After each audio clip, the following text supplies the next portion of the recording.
Bismillah,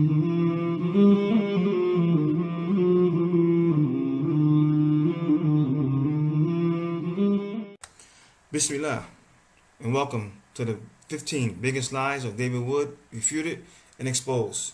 Enjoy and share. Bismillah, alhamdulillah, wassalatu wassalamu ala rasulullah. Assalamu alaikum wa rahmatullahi wa barakatuh, and welcome back to another production of Radush Shubuhaat. And continuing with our series of the 15 biggest lies of David Wood, exposed and refuted, we have arrived at part number 4.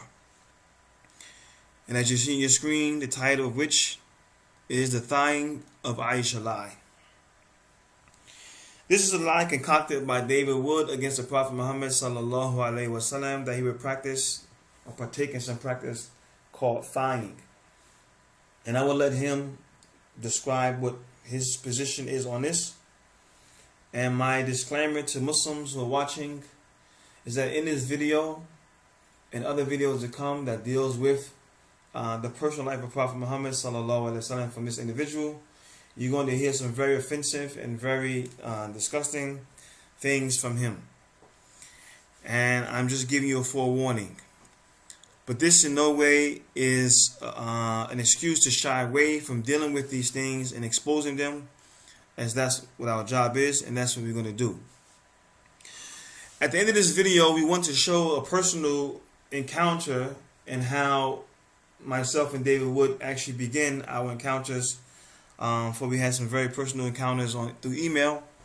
And I will leave this to the end of the video for those who are interested to see how our relationship began and the encounters we had through email in the beginning.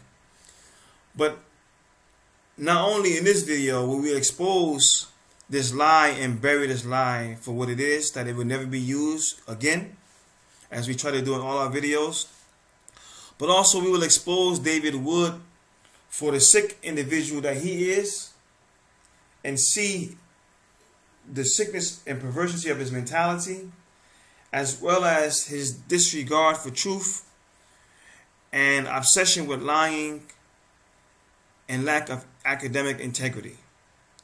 And I'm not saying this to call him names or to be offensive or disrespectful. I'm saying this is the reality of the matter. This is who he is, and I want the people to begin to see. I hope that his followers, his viewers, his fans can see this for what it is. I hope this video reaches David Wood, and I challenge him to respond to this video, as well as the other ones, as well as to a debate, as I have been offering for him to debate for some time now. And you're going to see in the end of this video, in the clip that we're going to play, in which I had a personal encounter with him on broadcast television, that I think David Wood is not interested in debating us. And after we finish this video, I think you will see and understand exactly why. So let us get into his argument. Let us do what we do to his arguments, is destroy it and refute it and bury it. And then afterwards, we'll share with you some history of me and him. And then we'll let you be the judge of this affair. Let us get to our refutation of him. We're going to play a video excerpt from him so he can present his case. And then we're going to do what we do, which is refute it, expose it, and bury it. Bismillah.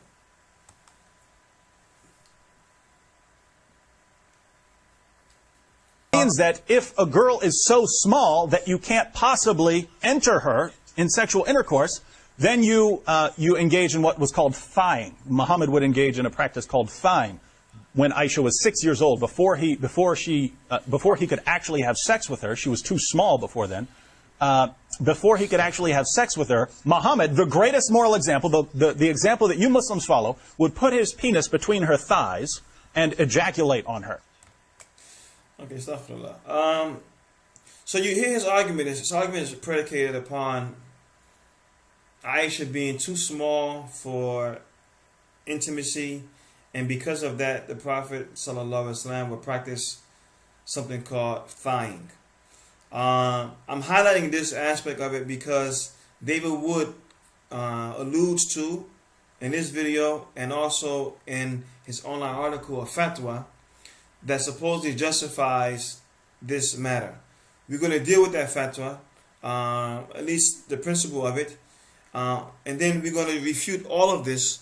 But I want you to keep in mind that this is his premise of this idea of thighing, that Aisha was too small, and because of that he had to partake in something like this. Listen to when he's challenged by his colleague, even though it's a really false challenge, it's just part of the show. But listen to his response. He brings nothing of substance. He brings no proof, no evidence, rather than I can bring you a fatwa. So if this is what he thinks is something to justify false practices or false accusations, then again it just shows him for what he is. Because this is, people are going to be upset. Where does this come from? Is this your opinion? Does some Christian guy tell you this? Or where do you find this? No. You have this. You have this in fatwas, and if anyone wants to challenge, you have this in fatwas. You have in fatwas what? That the Prophet Muhammad sallallahu alaihi wasallam engaged in this action because Aisha was too small to have intimacy, so he engaged in this.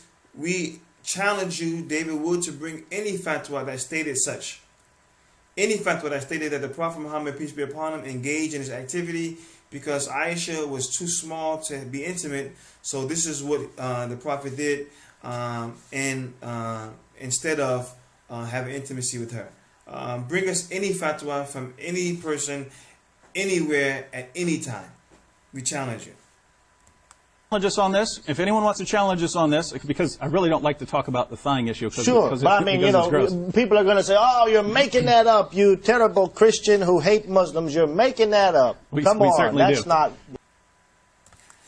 So, rightfully so, even though it's scripted, but this Pastor Joseph there, yes, that would be the claim, and the response to Muslims is that you are making it up.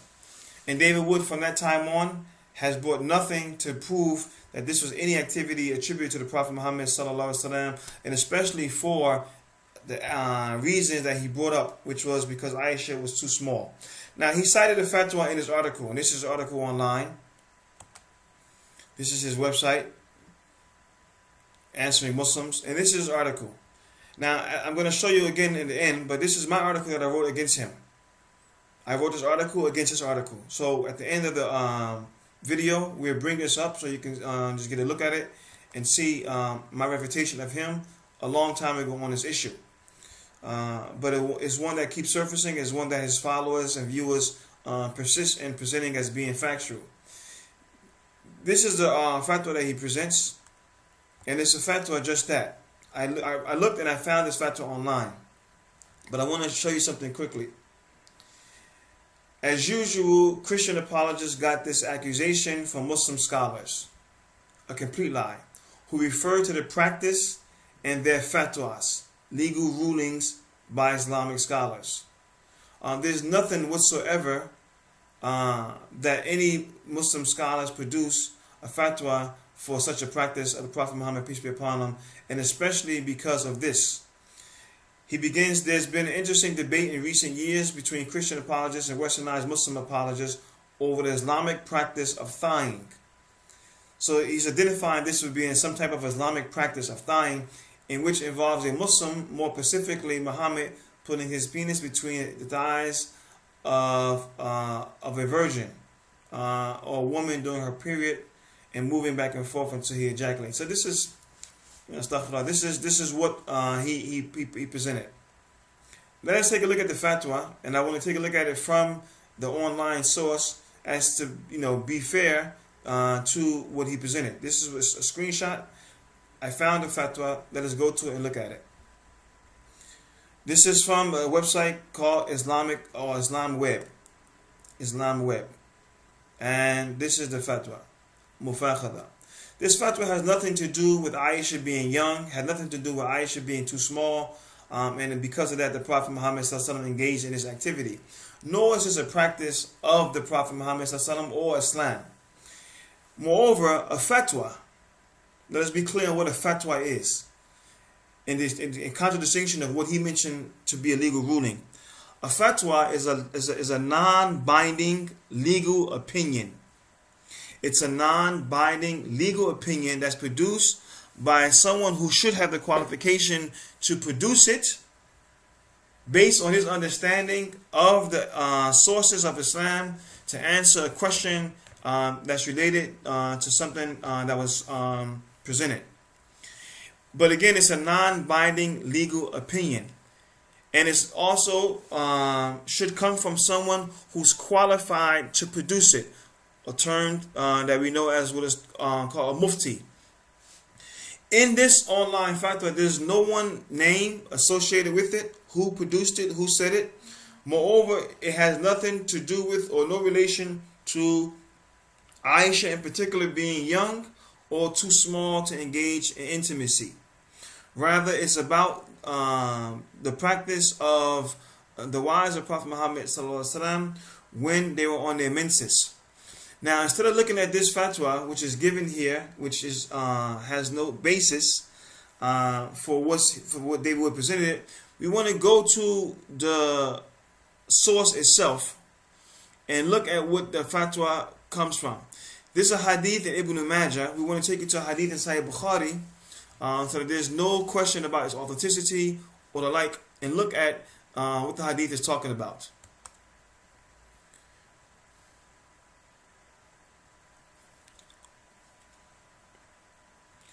If you look in Sahih Bukhari, the chapter fondling a menstruating wife. Fondling a menstruating wife. The hadith is narrated by Aisha, and she says the Prophet ﷺ and I used to take a bath from a single pot while we were junub, or in a state of impurity.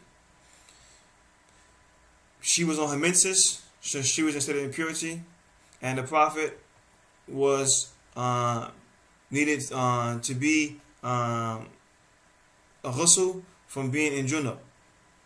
During the menses, he used to order me to put on izar, a dress worn below the waist, and used to fondle me.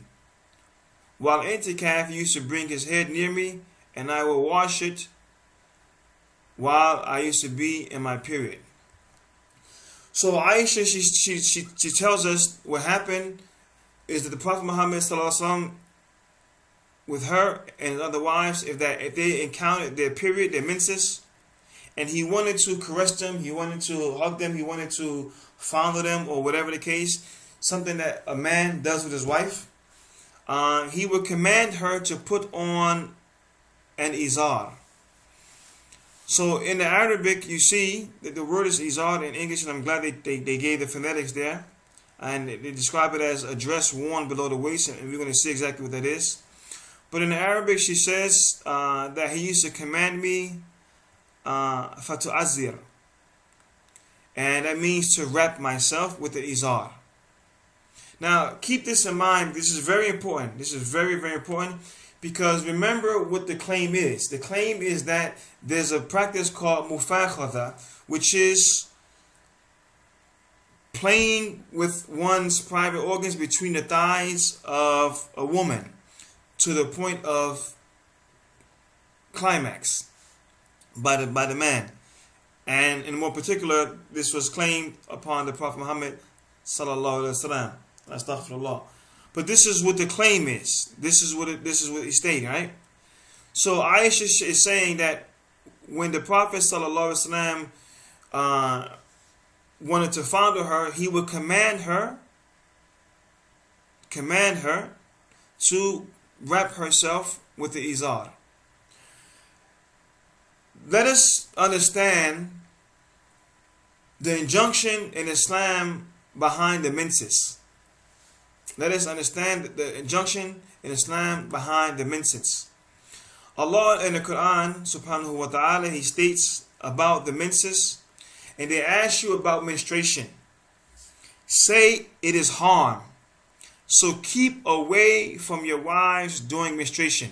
It is keeping away means to have no sexual encounter whatsoever with them. Intimacy with them. entering them in their state of menstruation. And do not approach them until they are pure. Do not go to have intimacy with your wives and enter them until they're completely pure, and they should be purified and make a ghusl from that, as Aisha is describing. And when they have purified themselves, then come to them from where Allah has ordained for you. Indeed, Allah loves those who are constantly repentant and loves those who purify themselves. So this is the injunction in Islam about a woman on her menses. It is a strong prohibition to approach a woman sexually and to try to come close to entering to her while she's on her menses. Because of this injunction, the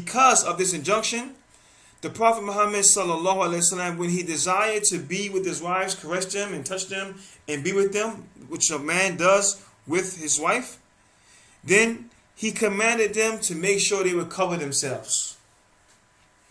That way, he would not come close to being in violation of this command from the Quran about not approaching them or coming close to them at the time of their menses.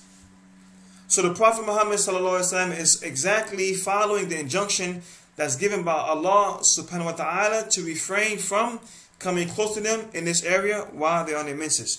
It doesn't mean you can't touch them. It doesn't mean you can't caress them. But you cannot have any intimacy with them and have any activity in that area.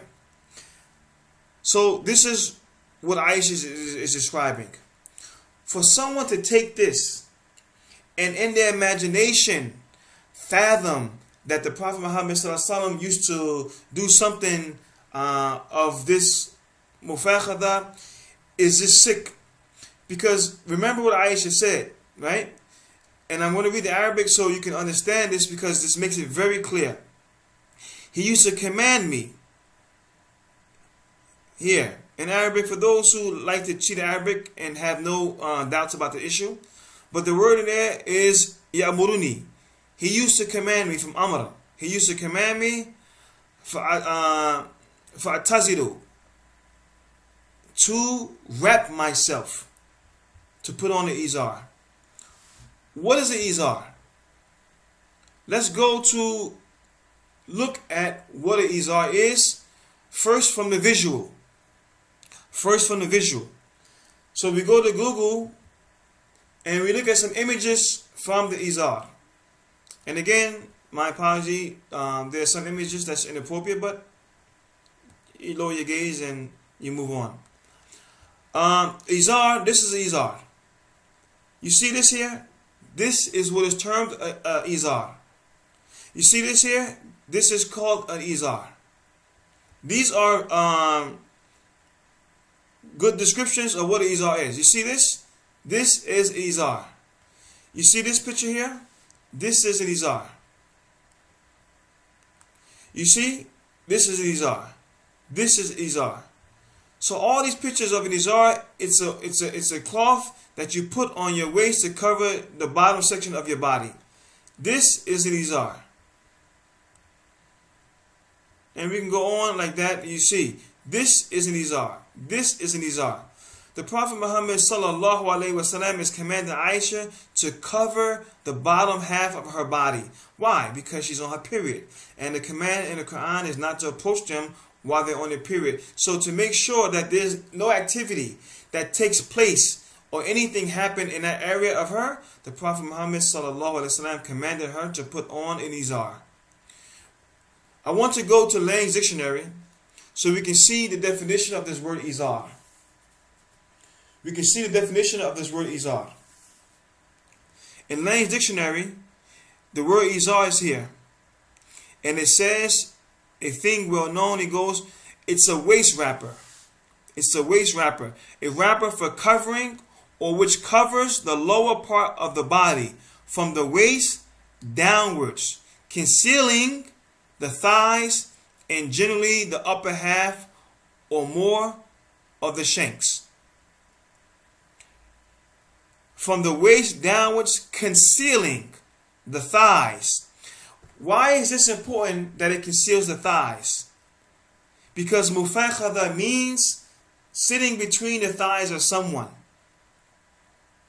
So this definition of izar from Lane's, which is one of the most celebrated English lexicons on the Arabic language, he tells us that izar, it covers the lower part of the body from the waist downwards, concealing the thighs and generally the upper half or more of the shanks. And then he goes on to express what it is. Now, if we look at the word,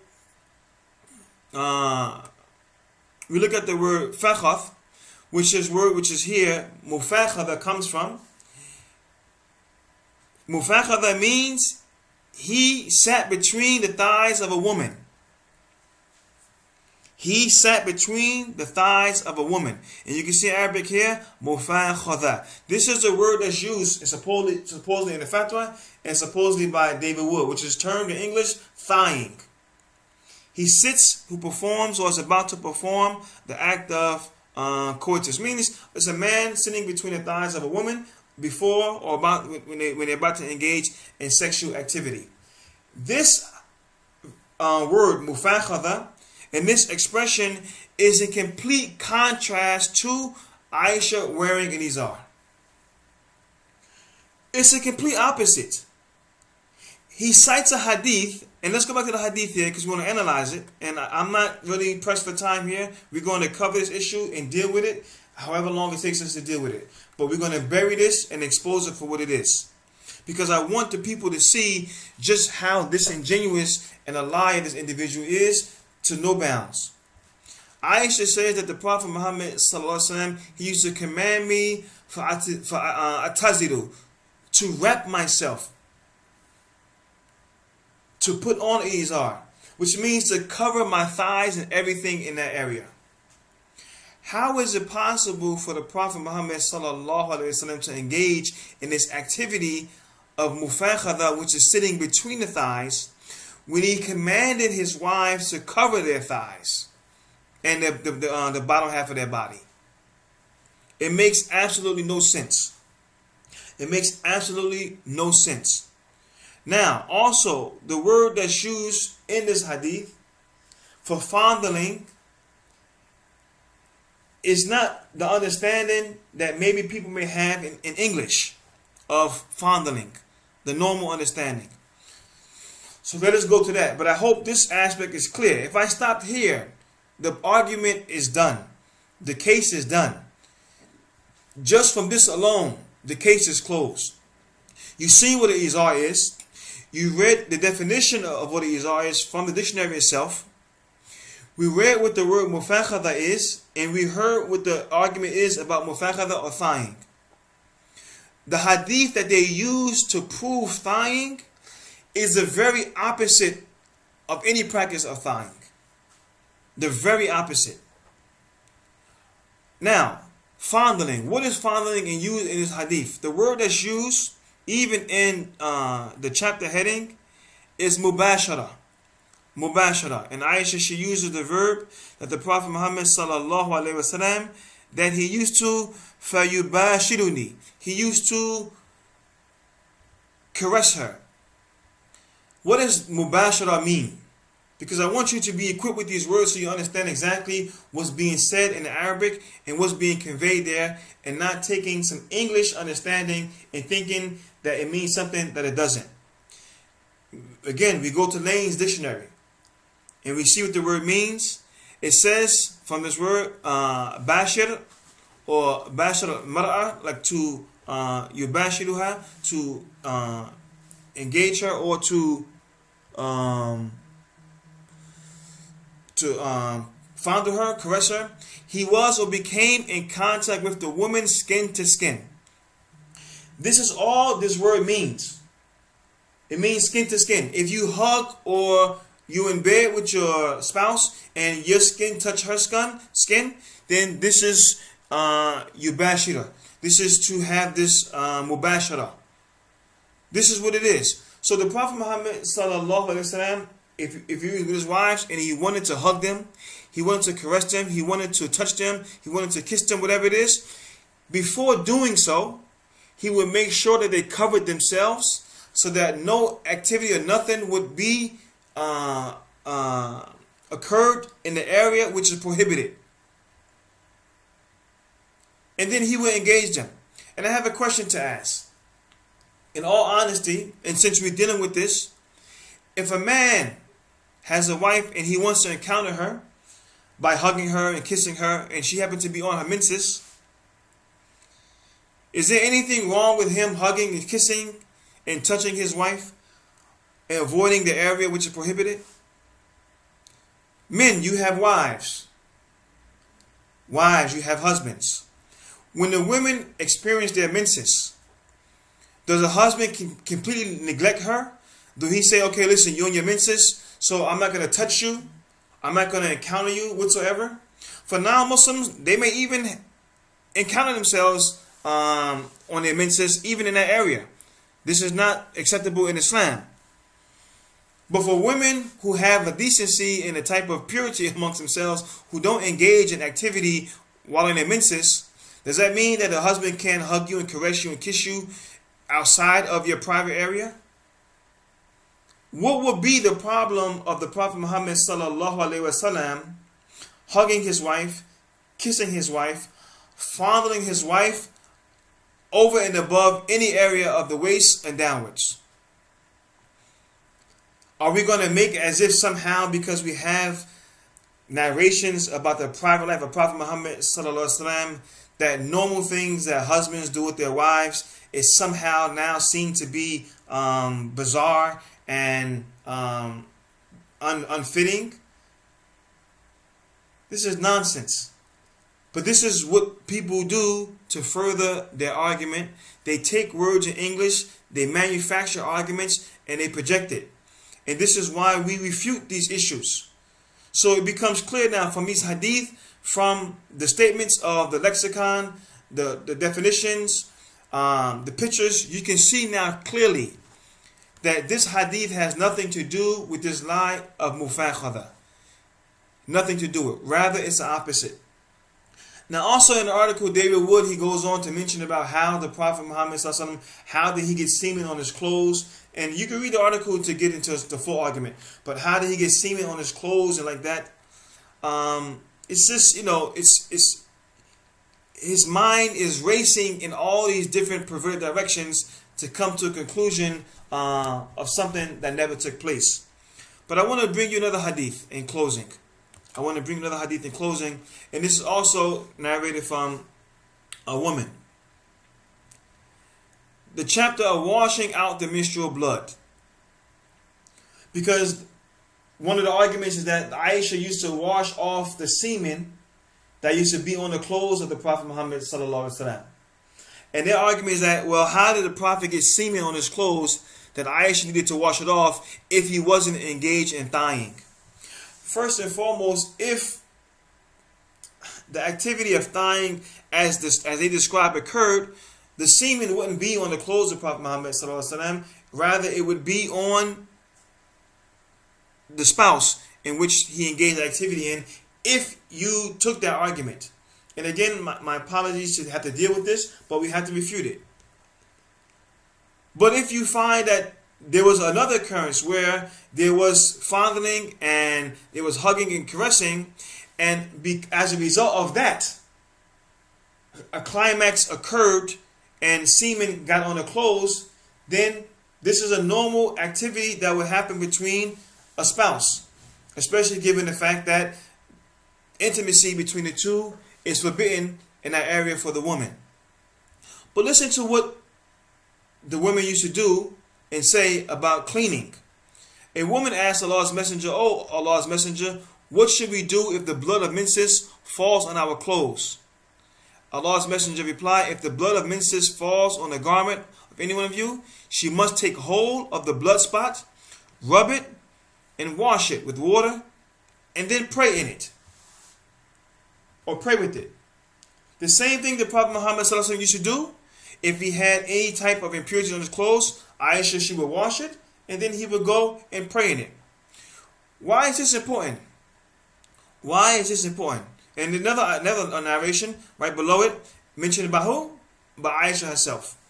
Whenever any one of us got her menses, she, on becoming clean, used to take hold of the blood spot and rub the blood off her garment and pour water over it and wash that portion thoroughly and sprinkle water over the rest of the garment.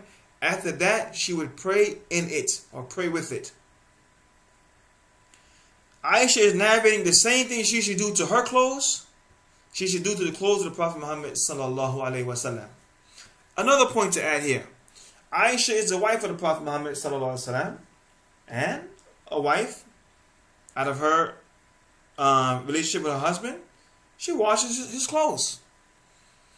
What is so drastically strange about a wife washing the clothes of her husband? In the 7th century, with no washing machines, how else would you wash your clothes? So these are things that are normal for people, yet these people like David Wood trying to come up with stuff to make something seem that is not. I want to close with this hadith. Listen to this hadith because this puts everything in perspective. Listen to this hadith. And this also is narrated by Aisha.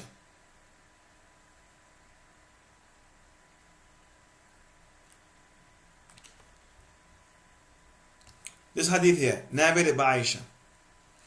None of us had more than a single garment. You hearing this? None of us had more than a single garment, and we used to have our menses while wearing it.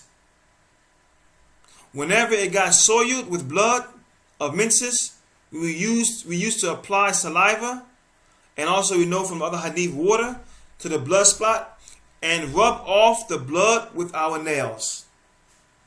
So Aisha is describing that we were people who didn't have much clothing. And when something of ours got dirty, we had to clean it before we could pray in it. The Prophet Muhammad ﷺ didn't have a wardrobe for the clothes. And if his clothes got soiled for any reason, Aisha, she would clean his clothes, and then he would use that clothes to go pray in. This is exactly the same way she narrated about her clothes. She narrated about his clothes. So this is perspective now. Now we can see exactly where this all falls into place. But as it relates to the idea of mufakhada, it relates to this idea of thawing that is presented by David Wood, then we can see that this has no basis whatsoever. We gave you the definition from the Lang lexicon of mufakhada. Again, here it is. Right, to sit between women's thighs. We gave you the definition of izar, which is a cloth that covers and conceals the thighs. So there's no way the Prophet Muhammad, peace be upon him, could have involved or partook in any act of thawing when he commanded his wives to cover their thighs and to cover themselves. We gave you the definition of mubashara, which is to become skin and skin, to contact in this way. So this is all of what we need to show how weak and unfounded this lie is. And that's exactly what it is. We also showed you what an izar is. And so you can actually see how the izar goes down to at least the shin and cover almost the completely bottom part of the body. Now, where is David Wood going to go from here? What lies is he going to bring up from here? He brings in this article these things that has nothing whatsoever to do with mufakhada after that. So he brings one hadith that gives some type of indication of that. That's very hadith that he brought proves the opposite of it.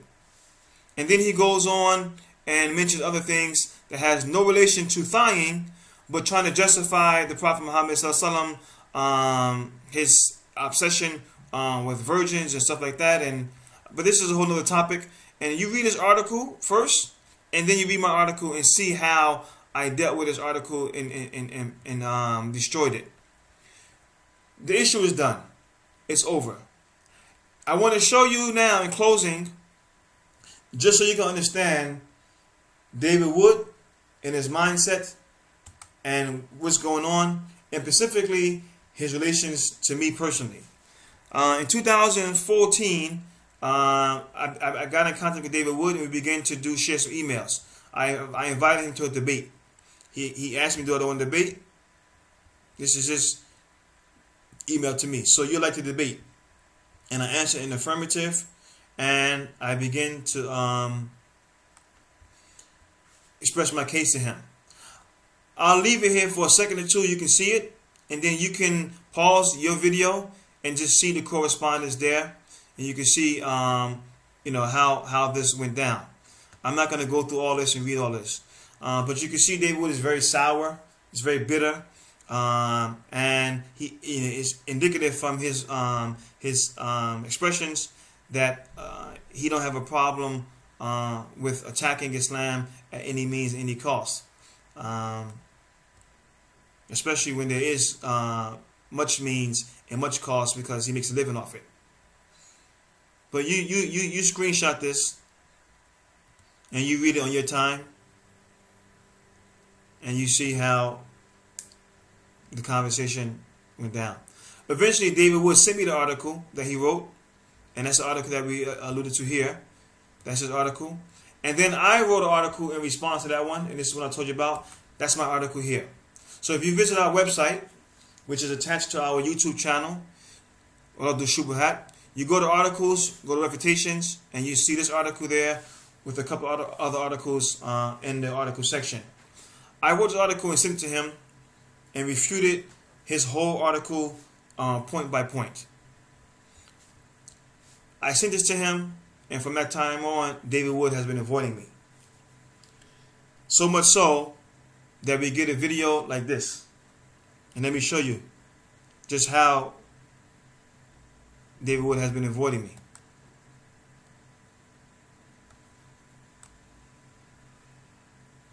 And watch him. Watch his facial expressions.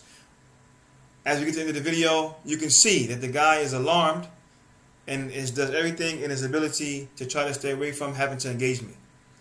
This is a clip of where I caught David Wood on live broadcast television. I called in, and this is his response. Pay attention. Do we have another caller on the line? Yes, hello. Hello, is this Akil? Yes, it is. Welcome to the show, Akil. What can we do for you? How are you, David? Hi, I'm good. Oh, yeah. This is my stalker, by the way. Akil, stalker? Yeah, I don't know why they keep patching a guy through who's a complete stalker. Okay, Akil, do you have a question for David Wood or for the rest of us? I do very fast. I know you hit press on time, but why wouldn't you let me through, David? I mean, you welcome us to call in. You invite us to call. So when they call, am I supposed to be rejected? No. If you are a stalker who stalks me online, who goes to every site and starts posting and stuff, and start telling people, you told the guys upstairs yesterday that you're going to hunt me down. And I don't remember telling David that I was going to hunt him down. But I am trying to get in touch with him so we can schedule some type of debate. But unfortunately, I'm not interested in talking to you on the phone. I feel sorry for any girl that you ever fall in love with because you are a stalker. So let's cut Akil. I can't give this guy attention, right? I'm stalking. So you see, he just said it. Let's cut him. I can't give this guy attention. Why? Because David Wood knows from what you've seen in the emails and the correspondence and everything that he knows that his arguments does not hold any weight, and he's already been refuted. So to engage in someone that you know has already refuted you and can refute you, then I don't think that he would be interested in giving me any time and talking to me. But let us go on. I want you to look at his facial expression here at the end. I'm talking to you because you're running. That's why you're running away from me. You're running okay, let's go ahead. Let's go ahead and cut this off now. We're not getting away. You see his facial expression? See, something is happening to him internally. Psychologically, is registering. You know, he's running, and now he has to face that reality, so he makes that expression. You can rewind it and review it and replay it, but you see, David Wood is very good in talking with his face when he wants to be sarcastic and things like that. So this was something that was unprompted, and you know, I'm glad we have this clip to display for you all. Where there's no question, there's simply yes. kind of a argumentum ad baculum. He's trying to defeat you by making you fear. Somebody's watching me. Oh man, that's very good. That was. this is what happens when he's on the defense now. He becomes childish, and it's deflection. He don't want the attention to be on him because he realized he has been exposed. So this is his response, and I sound just like Michael, man. Look at him. So this is this is David Wood. In closing, I want to just play this clip that we put together, another video called "In the Mind of David Wood," in which we really went into his mind to examine just kind of where his focus is. We put together a collage of clips from different videos and different points of videos, and just show where David Wood focus is. I want to close with this so people can see who we're dealing with and his mindset, and now we understand and begin to see what kind of individual, sick individual that we're dealing with. Let us watch this and close.